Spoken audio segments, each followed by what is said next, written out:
Hi everyone, welcome back, and thank you so much for tuning in to yet another episode of Becoming the Light from the Shadows of Abuse, the show where we showcase the stories of amazing women who have had past trauma and abuse in their lives and have been on a journey of self-discovery to overcome what otherwise could have held them back and literally destroyed them forever. And we love to do this to showcase these stories to help other people who are in these types of situations, who might be feeling despair, maybe being told by even the medical profession that they can't overcome this, they can't get better. And the women that I introduce are here to show you that, very honest and open, just to show you the way, really, to go through their own experiences and journeys to inspire you and to show you what's possible. So my guest today, wonderful Renee Mayne, and Renee is an intuitive guide. That's what she does. Now, as always, I'm going to let Renee tell you about herself. My guests always know more about themselves than I do, and I just prefer them to introduce themselves. So, Renee, thank you so much for being here. Thank you for having me. I'm excited to, share with you and your community, your audience. It's wonderful. Oh, I just so appreciate the women. I think it's so brave to get up here, share your story, and just to be open and honest and real. I really do appreciate all of my guests in that way. So just tell us more about yourself, more about where you are now, who you are now, so we can understand immediately where you got to, and then we'll have a look at where you came from. Yeah. So right now I'm a mother of two girls, and I've been in a relationship now for 21 years with my beautiful partner. And I have now been on such an extraordinary journey where I'm in this place where I get to teach people what I call the hedonistic way. And we do that through combining or finding that intersection of self-service, spirit, and sex, and how we can actually harness and fuse all of those things instead of trying to live these separate lives, because how we do one thing is how we do everything. Yeah, yeah. And so we delve into every single corner and rock that we often try to hide from. And we go through this extraordinary journey where we activate the voice and self expression and confidence and trust and all of these things that so many women forget and hide, from, especially coming from abuse. We've been silenced for so long. So it's really important that we create a safe place and a safe container that we can explore these parts of ourselves and, stumble through it completely flawed and imperfect in a safe container and explore parts of ourselves that we haven't found before. So, at the heart of everything that we do at the hedonistic way is really about discovering your own eros and your own healthy hedonism and evolving through our consciousness and expansion through embodiment. So, that's where I am now, and I get to hang out with amazing women that are coming from all walks of life, that are really ready to, not they're sick of trying to outrun their shadow. They're willing now to sit in the fire with that shadow and and bring in that shadow to get to know them as allies instead of enemies. I love the way you described it as an extraordinary journey. And I think that is so encouraging for anyone who is currently sitting in their trauma, in their despair, in their desperation, to understand that yes, the journey is hard. Yes, you have to look at yourself and unpack so many things, Yeah. but the journey is extraordinary Yeah. and the results even more so. Yeah. That's the thing. And I love that you talked about the shadow, Yeah. evolving from your own shadow. It's very interesting, obviously, that the podcast is called Becoming the Light from the Shadows of Abuse. And it's amazing how many people who come on here and talk about emerging from that shadow. So Yeah. it's, yeah, I love that correlation. But to hear you describe it as an extraordinary journey, that's just fabulous, because it's a hard one, it's a painful one. There are definitely times where you think, God, I wish I'd never started. Yeah. um, but it's like that for everyone. That there's a reason this is called doing the personal work. It's work, Yeah. but what comes out at the end of it, yeah, you could never put it in words to begin with. The knowledge of, if you knew where you were going to get to, you'd be running there in an instant. you know um so for anyone who is thinking that who you are now is who you will always be and is who you are stuck with, you are only stuck with it if you allow yourself to be stuck with it. If you take the steps, that there's a totally different person within you just waiting to come out. And clearly Absolutely. that's what you do for people. Yeah, absolutely.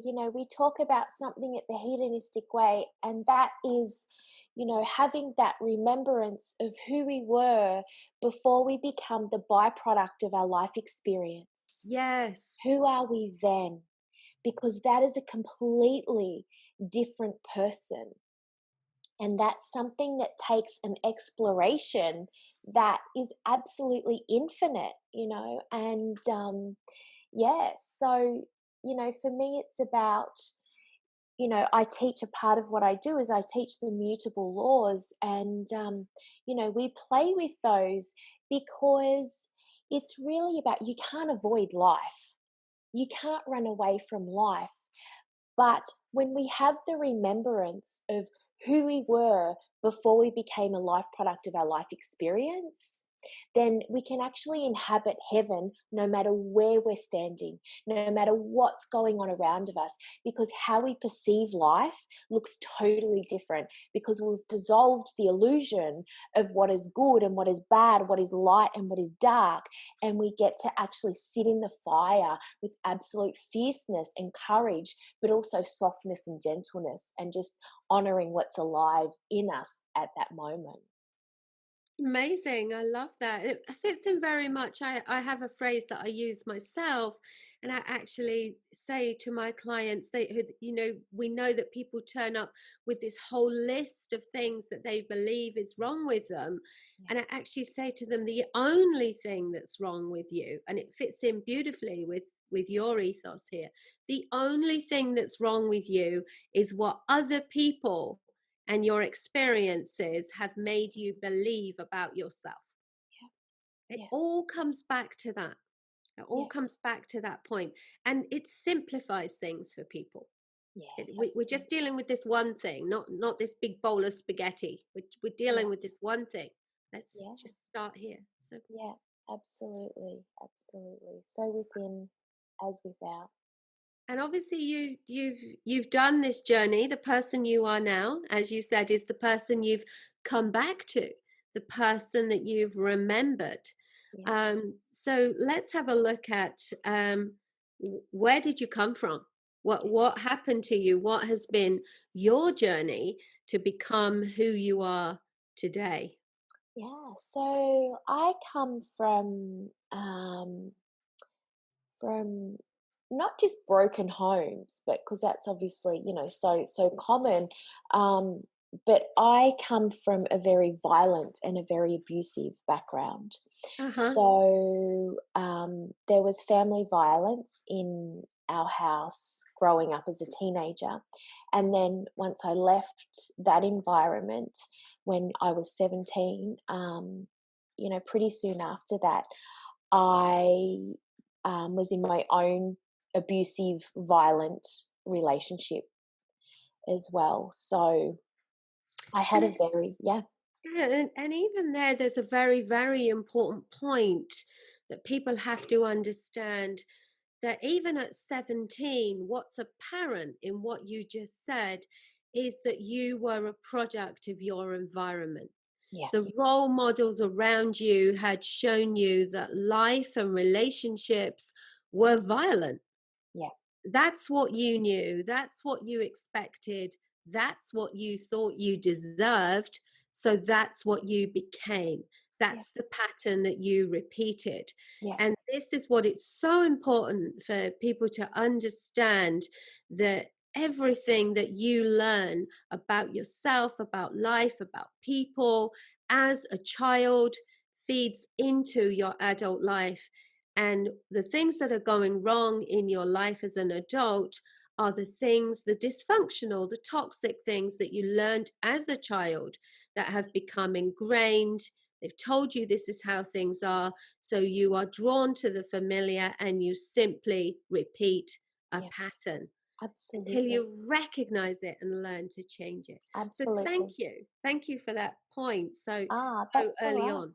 Yeah. And I think as well is it's probably worth noting in that is that in my mind, I was I was hell bent on saying that, right, I have to get out of here. I have to leave because I do not want to become my mother. And I Right. felt this life going, oh my goodness, like I have to get out of this town. I have to get away from this place. And I was so passionate about, not falling into the same love trap and abuse as my mum did.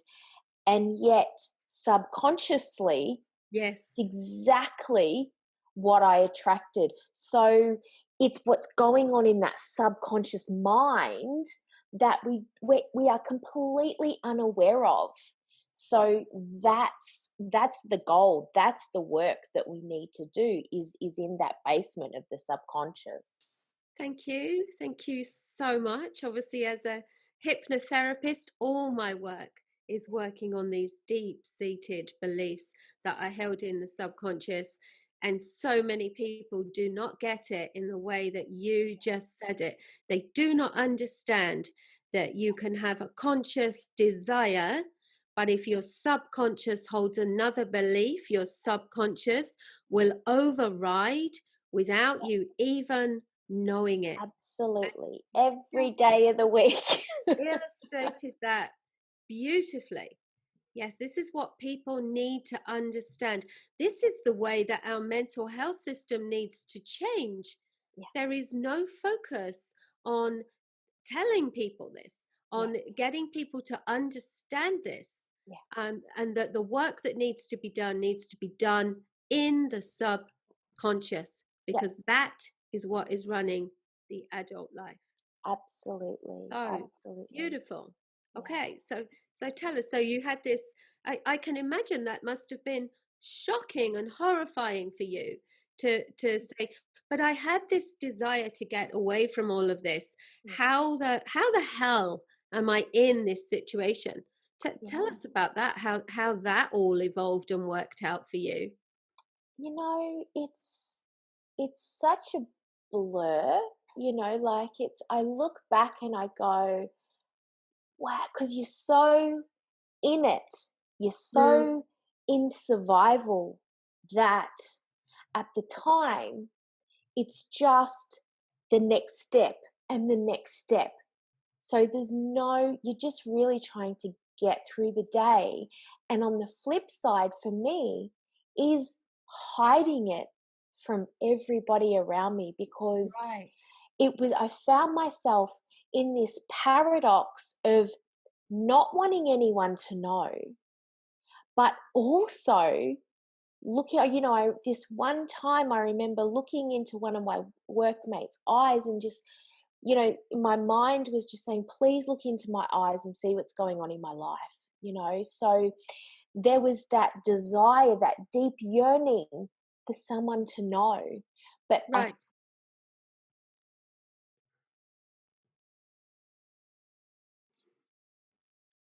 I think we just lost. I'm just going to stop this. Oh, it's all right. We'll cut this out here. We just lost a little bit of your internet there. Ah, So we'll just go back to I found myself looking. I'm going to make a note of the time, 10:22. We're going to go back to I found myself looking into the eyes of a coworker. And after this, I'm actually going to ask you why do we hide it? Why don't we just come out and tell people and get the help we need? So just so you know, that's what we'll do from there because it's fascinating. yeah, So yeah, sorry that all froze up then. that's all right. So if you will just do that bit, I found myself looking into a coworker's eyes. I found myself looking into my coworker's eyes, just pleading with him within quietly within me, and just wanting him to extract what was going on in my life, wanting him to see what was actually happening when I went home from work. But the words could not escape my lips. And so just sitting in that paradox of trying to hide it, but yet deeply wanting to share this information can sometimes be absolutely paralyzing. And that's again such an important point that you would think that we have the opportunity to tell someone.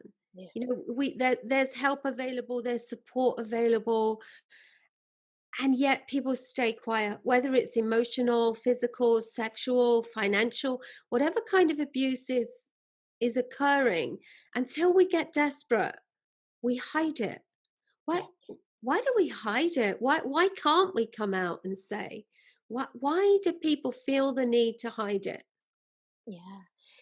It's something that I've pondered for such a long time. And I used to say, you know, I used to look at my mother when she was getting beaten, and I've said to her, "Why don't you just leave? Like, why don't you just leave?" And they're words that just echo from so many people's lips that Tis, haven't yeah. experienced abuse. Yeah. And it wasn't until I was living it that I completely understood. And because the fear of the unknown can be absolutely paralyzing. And it's, what are people going to think? I was in a managerial position. I was running teams, I was doing these things, and yet my home life, I was absolutely scared when I finished work at the end of the day. And so it's not as easy as, why don't we just leave? Because we see something inside of them that we want to change. Mm-hmm. We see that good part and we just think, if we can just bring out that good part, they will love me a little bit more. And, they won't do this anymore. And you feel like you're the person that can save them. Yeah. You want But to rescue them. exactly, exactly. And sometimes when you do reach out, it's not received the way you would think. So I have reached out to people, and they've either just dismissed it, not believed it, not wanted to get involved. So it's that society's perception of going, "Oh, I can't get involved with that drama." I've been so many times growing up, you know, "Don't go out there." They said, "You'll only get hurt," they said. "No one wants to hear your problems," they said. "Just be quiet," they said. Mm-hmm. And we hear this time and time again, and it's this insidious silence that just gets suppressed in us, that it gets to the point where even when we want to speak, no sound can come out because we are so afraid of the next step, because we can't see what's going to happen. We can't see past this life. But here's the thing, and it's not until I was able to look back on it, and years later, a decade later, I realized that all my pain and all my grief, I was never afraid of the next beating. I was afraid of living this life forever and not the one I dreamed about when I was a little girl. Right. That was my pain. That was my fear. And that's very interesting because actually, one of the major causes of depression, and people don't realize this, depression is actually quite simple. And there are two major causes. And one of them is your unlived hopes, dreams, and goals. Yeah, absolutely. It's Absolutely. it's a huge factor not being able to live the life that you know you should be living, that Yeah, you could be living, that you desired, that you dreamed of. yeah, It has a massive impact on mental health. yeah, So, and I think the other thing that's important about what you said there, about seeing the glimpses of good in someone. This is yeah, the thing about domestic abuse. I did an interview the other day, and the lady was saying it wasn't all the time. There were good times. He could be fun, he yeah, could be nice, yeah, so it's not all the time. And what happens, of course, when we see those glimpses of good and we see how it can be, yeah, that feeds our illusion of what we want, yeah, and it exactly, keeps us stuck. It's exactly. almost like the abuser feeds you just enough to Yeah, keep you there. exactly. It gives us Yeah, hope, right? the hope. It gives us Yeah, hope. yeah. And, and then as well is because, and then they say, like they threaten your life and then they threaten their own life. Well, if you leave me, I will kill myself. Yeah. And you go, I don't want that blood on my hands. I don't want to live the rest. I was almost more afraid of him committing suicide and me having to live with, my God, that was my fault, than if he had killed me. And as warped and as crazy as what that sounds, I think that that's just the people pleaser, that saint, kind of archetype, that knight archetype within us, is we want to be that savior. And, so having to navigate that. And the thing about it is when you're in this, you're only in your own head. You're not discussing it with anyone usually. Mm-hmm. So it's you navigating through it all by yourself. Yeah. And you're not in a state, No. to do that. You can't see the wood for the trees. Yeah. um but here's a really, really important point that you just made, that you cannot and are not responsible No. for someone else's No. decision No. to commit suicide. it Yeah. it is an extremely, it is like the most extremely manipulative thing anyone can ever do. Yeah. And the most important thing that you can do is to see it Yeah. for the just the pure manipulation that Yeah. it is, Yeah. and to understand that if someone is abusing you Yeah. and you leave them, Yeah. their response to that is not your responsibility. No. It's It's not. not your fault Yeah. in No. any way, shape, or No. form. It's You not. are not responsible for the well-being of your No. abuser. No.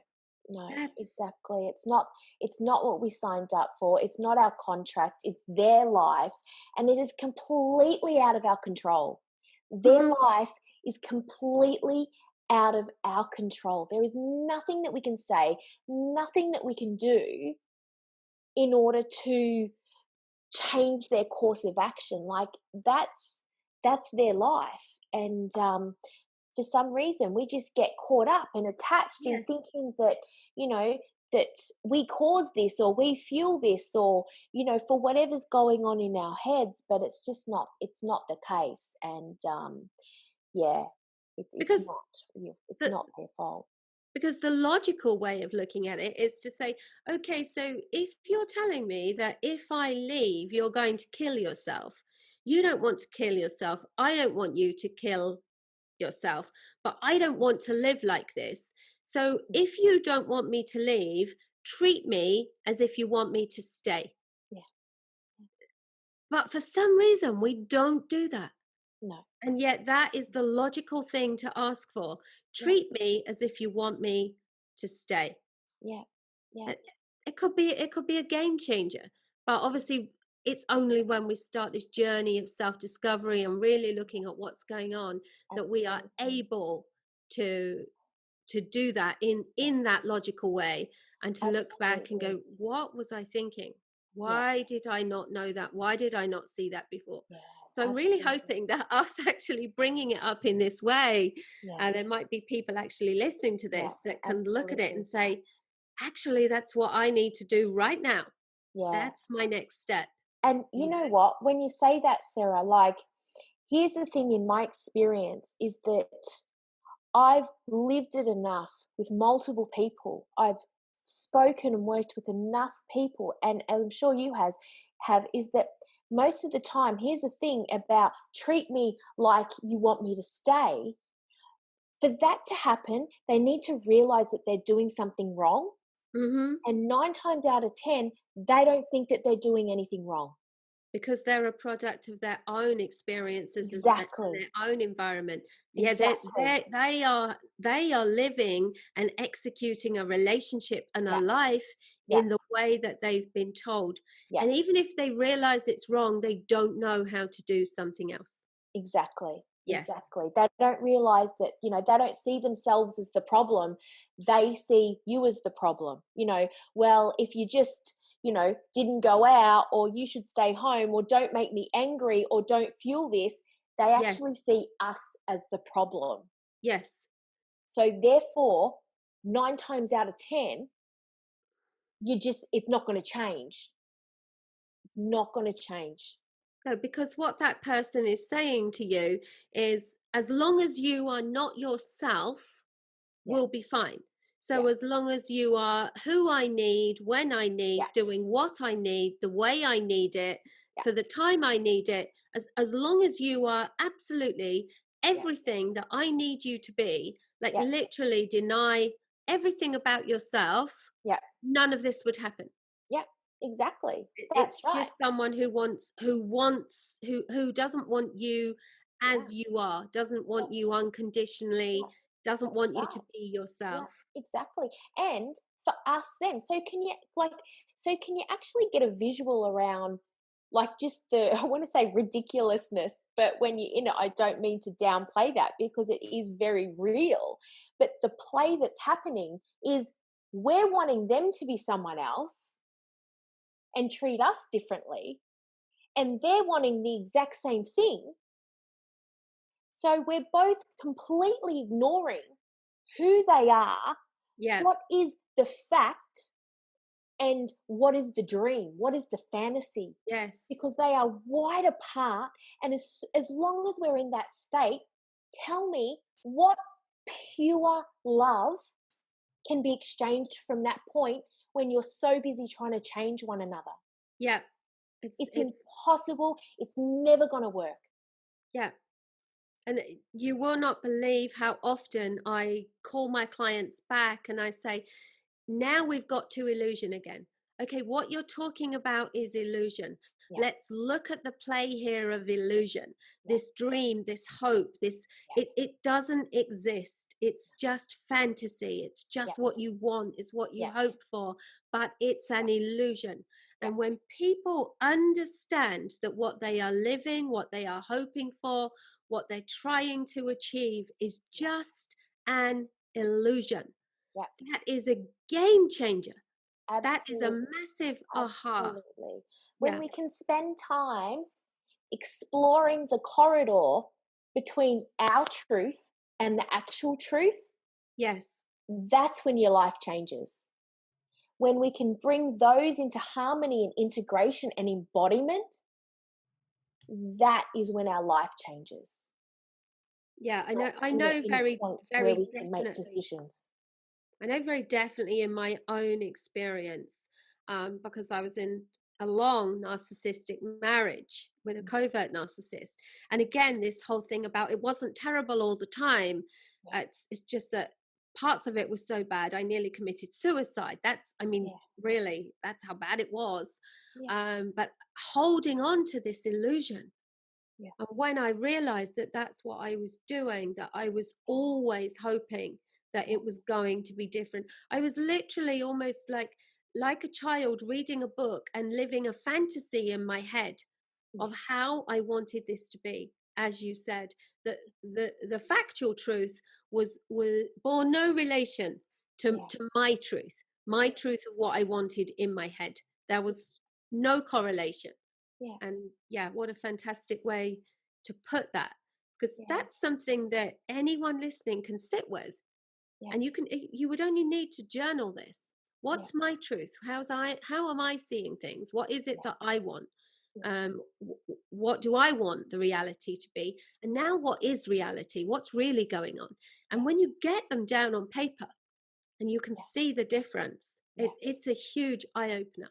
I yeah, really encourage people to journal, because it stops things being yeah, such a mess in your head, everything all tangled up, when you can get it down on paper and yeah, you can see the patterns and see the reality. Yeah. yeah. So That's right. yeah. Exactly. So we've talked about so much around that, and Yeah. like this came from you being 17. So Yeah. Yeah. where did you go from there? You know, there's a point where I got to where, you know, you realize that sometimes you have to get to a point where the pain outweighs the fear of Yes. leaving. And that was my tipping point. And I remember and I tried to leave quite a few times, but I remember sitting there and just thinking, this is my window. This is my window. And do I really want to live this life forever? And I took this window and I literally walked out with a suitcase. I left and I'm not recommending this to anyone, but for me it was just, I had to seize the moment and an opportunity. And but I walked out with a suitcase. I left all my money. I left a whole house hold full of stuff, and I left, and I had absolutely nothing, but I felt like I was the richest girl in the world, because for the first time in my life, I was free. I was going to say, you have freedom. I knew Yeah, that's what you were going to say. yeah, yeah. And I couldn't see the whole staircase.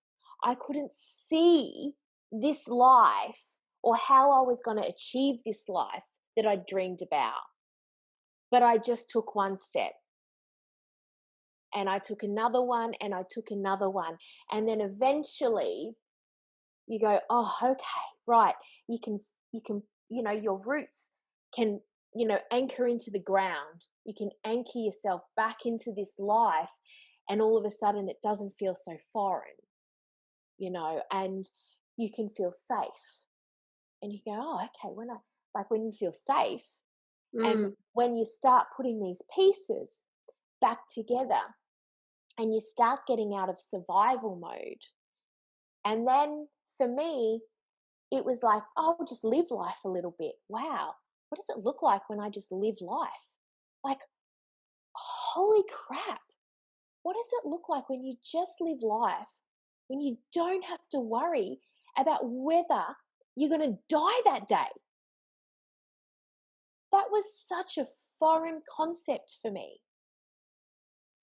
That's So, huge, because yeah, that's not just a fear of being hurt. That no, was a fear of being killed, yeah, of maybe not having another day. Wow. yeah, yeah, absolutely, absolutely. And, you know, and then it's like, oh, yeah, so it's just getting to know who you are in this life where you're safe, like where you can actually just live without that constant fight for survival. And that's a completely different frequency in itself. So, what I really want to say now is I want to honor just every step of that journey, because I think so many times when you're in it, and you know and we talk it, and you hear these stories about, oh wow, look at them now, and they feel so far away, you know but if someone had a said to me when I was broke, as I just walked around, I'd worked 3 jobs for several years, I left all my money, I left all my stuff, I left my life, and I had nothing. If someone had a said to me that I'd be where I am today, I would have thought they were absolutely crazy. So I want to acknowledge every step of the journey and just enjoy each unraveling, because I feel like this dream life can become really unobtainable because it feels too far away. Yeah. So there's a real beauty in just acknowledging where you are right now and radical acceptance of your life around you and your reality, because there's real beauty in that. There's richness and wealth and abundance in that. Like, you are safe. You have this life and you can live life, and that is spectacular. Thank you so much for that. I do think that people do keep themselves stuck because they look at the end goal, Yeah. and it looks too hard. They look to recreate what they have. How will I get the 4-bed detached with the nice new car and the 2 holidays a year? And Yeah. they're looking at that, and it looks too hard. Yeah. Whereas you say you don't need all of that. You Yeah. don't need to be looking there. It's a series of steps to get there. And let's say it's 50 steps. Yeah. You only need the first one, Yeah. because Absolutely. then when you've landed on the first one, you'll take the next one, you'll take the Yeah. next one. And Yeah. that's why I think these podcast interviews are so important, Yeah. because all of my guests, including myself, have been at that absolute rock bottom Yeah. and demonstrated that over years, we, Yeah. we, we didn't do this in 2 months, three No. months. Over years, we created something else, and Yeah. we came back to, not even sure, came back to, we realized who we really are, and we developed and evolved into someone completely different Yeah. from the person who had been so stuck. And Yeah. that's so important as well, because from where you are, what you think you want and what you need to create is probably not. Totally different. As Totally you different. evolve, as you change, as you realize who you are, as you start to love yourself, to like who you are, what you actually want, your end goal, is going to change. So don't look at the end goal, Yeah. just that first step. Yeah. Absolutely. So important. Yeah, absolutely. And, sometimes the next step is not revealed to us until we take the first one, Oh, of course, yes. and so there's permission, so just give yourself permission to enjoy what's unraveling and unfolding for you right now. Like, there's such beauty in that. Mm, And yeah, there's a real honoring in that I think is really important in this unfolding, because often it's a piece at a time. It's not this grand spectacular life all at once, because and that's the other side of it, our nervous system could not cope with everything all at once. right. So that's when, we would reject this life and these wonderful things. Our nervous system will reject that. So often it's a piece at a time, in a way that we can actually bring it in without our nervous system freaking out. So, it might just be, oh, here's this job that I love. This is Hmm. great. Like, wow, wow. Oh, what is it like if I travel? Oh, cool. What is that like? What is that? I might start to date again. Wow, I actually love someone. Wow, like, bring that in. Oh, like, I feel like I've got this purpose and I can share my message. Wow, I'll bring that in. So it's just this really beautiful unraveling of what it looks like for each of us, which, as you said, like it can take years. It's happened over the span of, for me, over the span of like just over 20 years. So it takes time, but it's a beautiful unfolding. Yeah, Yeah, thank you so much for that. But what I want to ask you about this journey, this 20-year journey, now, all of us that do this journey, we all have different tools, techniques, things that work for us. yeah, We all use things that help us become someone else. yeah, And when you mentioned about dating, it immediately alerted me to the fact that so many people leave an abusive relationship and they go straight into another one. another one. And if it's not physically abusive, it's emotionally Yeah, abusive or financially abusive. And it's because they don't take the time, they don't realize that they actually are hugely influencing what's happening. yeah, How we show up changes the results. They don't take the time to do work on themselves. yeah, And obviously, what you do when you want to, if you are ready to start dating again, you need to be a person who has values and yeah, has boundaries and things in place. But this is all things that you need to learn. And I think it's so valuable for people to understand that you shouldn't be in another relationship yeah, until you've done some of this work, yeah, until you've worked out why you were in an abusive relationship. Otherwise, you are just going to repeat that pattern. yeah, So absolutely. what were the tools, the methodologies? What was Yeah, it that really helped you transform who you are? yeah. So I, when I left like my abusive relationship, I knew it was for the last time. Like I had left several times before that and always gone back. And but this time when I left, I actually just remember I took an internal vow that I just said I will never ever allow myself to have this experience ever again, and I will do whatever it takes for that to happen. Like, and it was a fierce warrior, like a lioness just going, roaring for the first time. I felt it deep within my soul, and it was so anchored.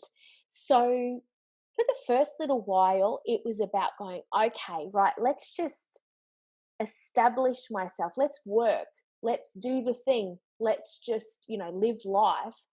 And then for me, I traveled and worked after that. Um, and then when I was traveling, I was able then, I was completely detached.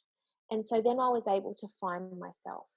I was able to find myself. Who was I? Behind this life, behind.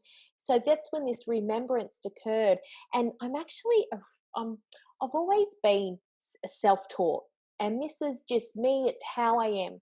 So this book was just literally thrown into my lap one day by a friend of mine, and I opened it to a page, and it was Louise Hay's book, You Can Heal Your Life. So I read this short little thing and I just started bursting into tears. I was like, I feel like this book is written for me. So then I devoured that book, and then I bought another one, and then I bought another one, and I implemented it. So I didn't see anyone, and again, this is, potentially not the right course of action, because there's an amazing people to help you get through this. But for me, I was self-taught through books, and I implemented it and into my life just because I'd made that vow to myself. I'm like, I'm never going to let this happen to me. And looking back, I was young, so doing this work and this unraveling was, I was in my early 20s. So this unraveling for me was happened when I was really young. So yeah, so it was books. I devoured books, and then I did courses, and then I got into personal development.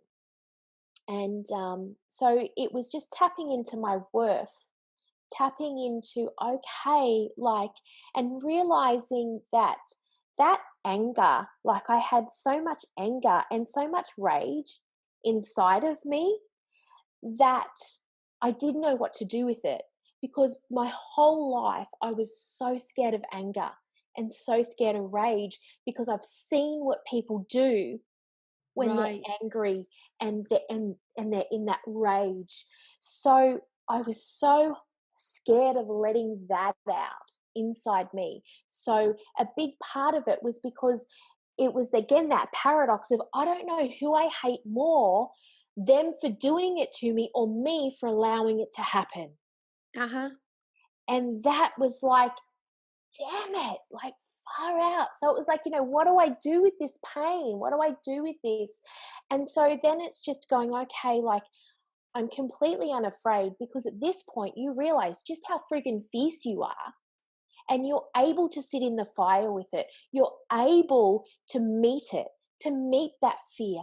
Why do I feel this way? Why do I feel this way? Where is my worth at? Where is my self-esteem? What do I need to do to bring myself to that point where I love this vessel? And as soon as we realize that we're so much more than this human life and this body, we can actually come back into the body and we see it with an internal gaze, where we're solely focused on being so anchored and aligned to who we are as a person, and showing up as we are, meeting our fear that sits in that subconscious basement, not when stuff comes up, but every day when we sit in the fire and we meet our fear, extraordinary things can happen, and there's gold in that. And then it becomes this sensory journey of just where everything is bountiful and benevolent and beautiful, and it's breathtaking, and you just have deep reverence for yourself and this human body, because you realize that you're so much more. Well, that sounds like that was an incredible experience for you. And you actually brought up two really, really important points. And the first one that's really fascinating for me is when you talk about just making this decision. And what I always want everyone to look out for. And people say to me, so how do I start to heal? How do I start to be different? How do I make how do I go about this? And I always say to them, it starts with a significant decision Yeah. where you decide and you take responsibility for what you are going to create next. And I always love it because every podcast guest I have reveals when they did that. I know that I did it. Everyone gets to that point where they just say, this ends here, Yeah. however that looks for you. Yeah. And you take responsibility for what comes next. Yeah. That's the first pivotal, life-changing point. So thank you for bringing up your point where you did that. It's Um, easy to dismiss the power of choice, oh, but the power of choice is so significant and so grand, but it feels so simple, but it's absolutely the most powerful self-honoring thing that we can do for ourselves. well, for someone to understand Yeah. that they can choose, that they Yeah. have choice, that they do not have to be what someone else says or someone else wants, and that all of this can change, Yeah. and you decide to make it happen. That's so powerful. Yeah. Yeah. Absolutely. And the other thing, oh, what was the other one that I wrote down here? Oh yes, so about where you said that you taught yourself with books, Mm. and that's very significant too, because for so many people, they can't do that. And I have this phrase that information is not transformation. Yeah. And this is why we end up with people who say, I've read all the books, I've done all the courses, Yeah. none of it makes any difference. I've got all this information. Yeah. And the difference is, you brought up the word implementation. And this is where people get stuck. Yeah. They absorb all the information, read Yeah. the books, do the courses, but don't implement. And quite often people don't know how to implement. Yeah. That's the thing, because quite often what we read is information Yeah. and there is not much on implementation. Yeah. And that's really what someone supporting, leading, and guiding you is going to do. Yes. They're going to help you take the information and implement it.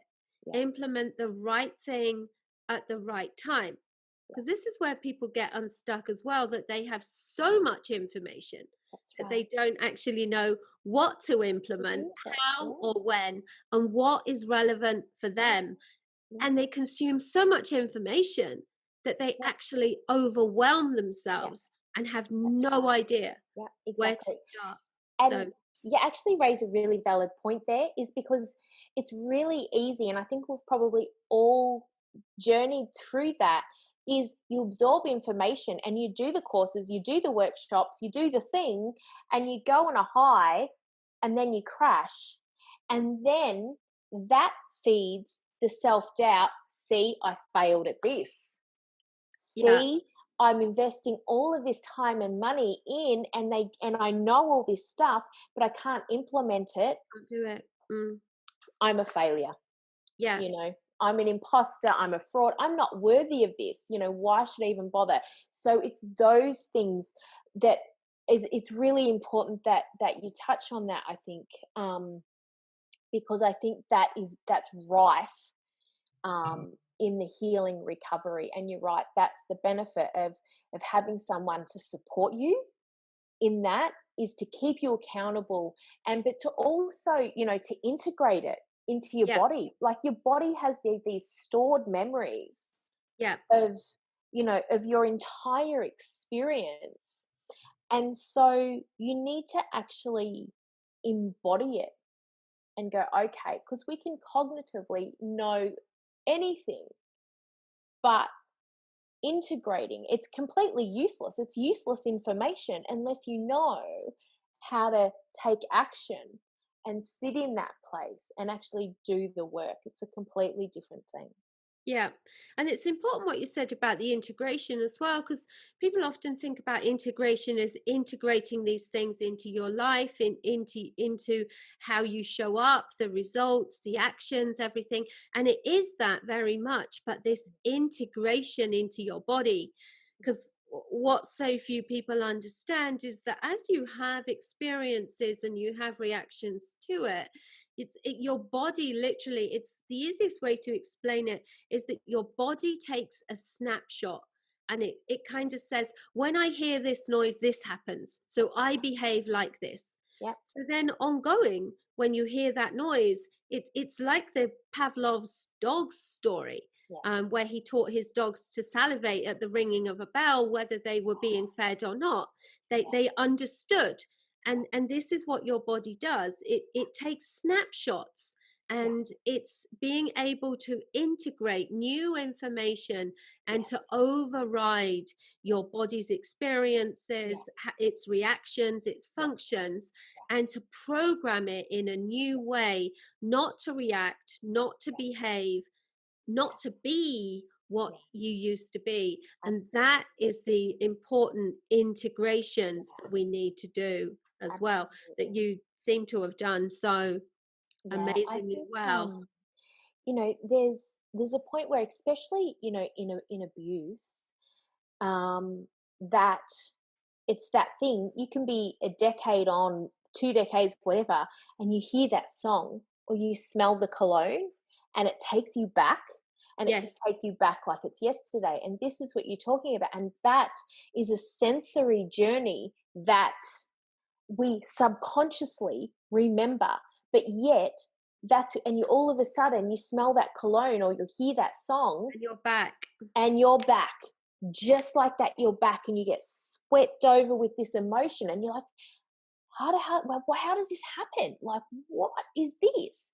So, something that I did, and that happened to me for quite a few years before one day I went, I smelt that cologne and I went, what happens if I just stopped and I just felt love and forgiveness in my heart? And so I just stopped and I was in the middle of office works and I was just like, okay. And I just sent out love to myself, to my abusers, and just this forgiveness that rippled through my body. And then I went, okay, all right. And you know what? Since that day, when I forgave myself, I forgave them. I have never, ever experienced that wave of emotion or felt hatred towards them or myself for my abusive background, ever. Yeah, So I so think that's an important, extraordinary point in that journey. because what you're doing, you're reprogramming, you're disrupting the thought process, you're reprogramming that association. Yeah, So instead of the association with that cologne being about fear and abuse and bringing back all those memories, yeah, you changed the association yeah, and you said to your body yeah, and your mind, from now on, when we smell this, what we experience is love and yeah, forgiveness and fullness. yeah, Absolutely. It's that whole thought disruption, changing association, yeah, perception. But most people can't do what you did. yeah. Most people can't do that for themselves. No, that's exactly right. And that's yeah, but that's yeah. So Uh, it's it's possible. yeah, It's absolutely possible. So and whether yeah, you do it by yourself like you did or whether you get someone else to help you, yeah, it is absolutely, and yeah. it's not difficult to do when you No, do it with someone else. yeah, So for someone absolutely. like you, I think if people try to do it by themselves and they Yeah, can, that's amazing. That's just absolutely fantastic. yeah, But I think the important thing is that they don't get discouraged by not being able yes, to implement and get the results by themselves, and yeah, understand that you yeah, are exceptional. yeah, Renee, you are exceptional to be able to do that. You are not the norm. You are like the 0.01%. You're absolutely phenomenal to be yeah. able to do that. And for people not to be discouraged when they can't No, do what you no, do. absolutely. And I think, Incredible example. there's real reverence, for, and that's, and that, I think that's probably worth mentioning is that one of the hardest things, and if I could, do something differently, I never asked for help. Like, I am terrible at asking for help, like, shocking. And I still am not great at that. So that's something that I'm consciously aware of still to this day. And obviously, it looks very differently, but you know, ask for help.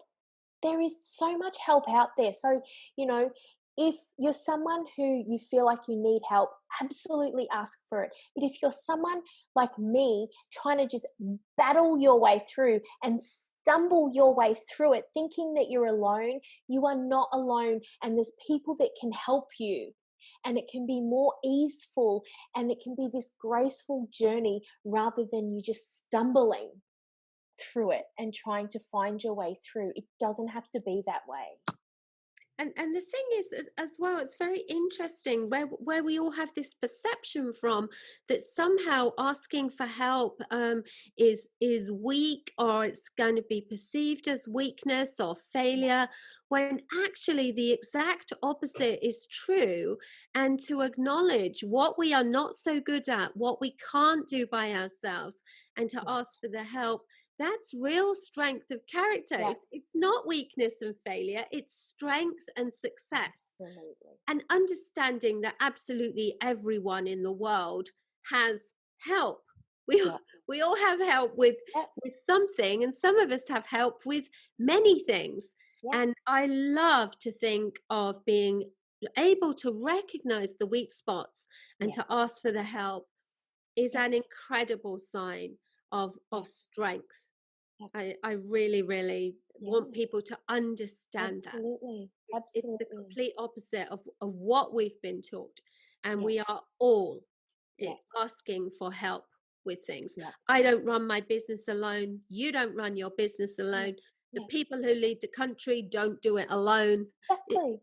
we don't do things Yeah. alone. Even the mentors of the mentors have Yeah. mentors. Yeah. you we Absolutely. all have someone above us or Yeah. beside us who is Yeah. helping us, leading us, guide us, Yeah. because two pairs of eyes are better than one, six Yeah. pairs of hands is better than one. All this stuff. No man is an island. Do Yeah. not try Yeah. and do everything by yourself. Absolutely. Reach out for the help Absolutely. you need. Yeah. Yeah. So And that's, and opening up, that giving yourself permission that you're worthy to receive that as well, is that's a beautiful one. Is so much of this in our DNA, in that cellular DNA with abuse, is worthiness. What are we worthy of? yes. And so for us to receive, that is a nervous system thing, so opening ourselves up to say, to say yes to ourselves, and to say no to others when you need to, and so it's just constantly opening yourself up and giving yourself permission to receive more and more and more in equal balance as what you give, because often the scales for women are what we give and what we receive is completely out of balance. So it's bringing that back to self and going, okay, I'm worthy to receive, and so one of the mantras that I say every single day, sometimes several times a day, is from the Big Leap, and that is every day, in every way, I open myself up to more love, abundance, and success. And I say it every day, all the time. And that's something that, is on repeat for me, because we constantly need reminding of that. Yeah, that's and so much of what we allow in our lives and what we go on to create is related to what we feel we deserve. Yeah, That's important too. yeah, And that message is also in the subconscious and a very important one to yeah, uncover. exactly. Well, you've been Exactly. an amazing guest, Renee. Thank you so much. Thank you. Um, Number one, we'll put all your details in the show notes, but just Yeah, in case people are listening, driving, or whatever, yeah, just tell us the best way for people to contact you. yeah. And then if you can just leave us with some parting words and thoughts, that would be amazing. Yeah. So you can Google Renee Mayne. I'll come up. You can visit my website. You can find me I'm everywhere. On Facebook, I'm Hedonistic Queen. So yeah, yeah. But And how are yeah, you spelling your surname? Mayne. Yeah, I thought so. I didn't want to say it wrong though. Yeah, so Yeah, Renee, and it's Renee, double E. Yep, Renee Mayne, Mayne. Yep, Mayne. We will Mayne. put it in the show notes anyway, but Yeah, just sometimes people are driving or doing things, not reading, just yeah, listening, not yeah. watching. So Absolutely. on any, I mean, we've covered so much, so many gems in this. It's just amazing to listen to how you've done this for yourself, which is so unusual. I just love that aspect of it. I certainly didn't do all mine by myself. I wish I had. I did some of it, and I always think, God, I wish I got help sooner. I would have Yeah, been so much absolutely. easier. Yeah, I always think that. yeah. But so yeah, any parting words, any words of wisdom as we Mm. finish? Um, just to say that you're not alone, and you don't need to stumble your way through it. And people will try and tell you that to just get over it, or it's just a story. But the fairy tale is real, and it's not about forgetting that story and pretending like it didn't happen. it's really about acknowledging it and giving reverence to that person and who you were that did the best that she could. Like, that person is so friggin' incredible. She's so strong and so brave. And I just have so much reverence for that younger me who experienced that. And so just coming back to that, and to not try to change the story, but to just rewrite how you feel about it and let that be the beginning. And sometimes that love, that self-love journey that we hear so much about, it's not the start point, it's the end point. So it's begins with acceptance and responsibility and acknowledgement. And then you can bring in self-esteem and self-respect and self-love and nourishment and all of these other things. So yeah, Yeah, that's right. So it's about the steps. You don't yeah, need you're not going to have it all in the beginning. It's about taking those steps and allowing everything to yeah, develop and allowing yourself to become. It's a journey of becoming. yeah. Absolutely. And just enjoy the unraveling. Like, allow yourself to feel pleasure in all of it. Like, that's huge. We don't need to close ourselves off from anything. All of us is welcome. Mm. Well, thank you so much, Renee. You've been an amazing guest, and I'm sure that everyone listening has got so much from what you had to share. And I'm sure people will reach out to you and to be inspired by you, and yeah, just to find out more about what you do and how you can help other people who are on this journey. So yeah, thank you so much for being a part of our show today. My pleasure. Thanks for having me on. And thank you for amplifying our voices. It's amazing and it's really important. It's important work that you do. So thank you. Oh, thank you so much. Yeah, I love doing it. I'm really glad to have this platform, and yeah, I'm really glad that I got the inspiration and the idea to share these stories. It really came from so many people putting out that they knew that people saying, "Oh, I've got complex post-traumatic stress, and I know that it's a life sentence, and that I just have to live with it, and I've got extreme depression, and I know I can't get over it." And I just thought we need to start telling people that this is not true, and not just saying the words it's not true, but telling the stories of people who've Yeah, been there and prove that it's not true. yeah, Yeah, exactly. yeah. So Absolutely. that's what it's all about. So thank you for being My a part pleasure. of that. Okay, My thanks, pleasure. Renee. Thanks. Thank you. Bye.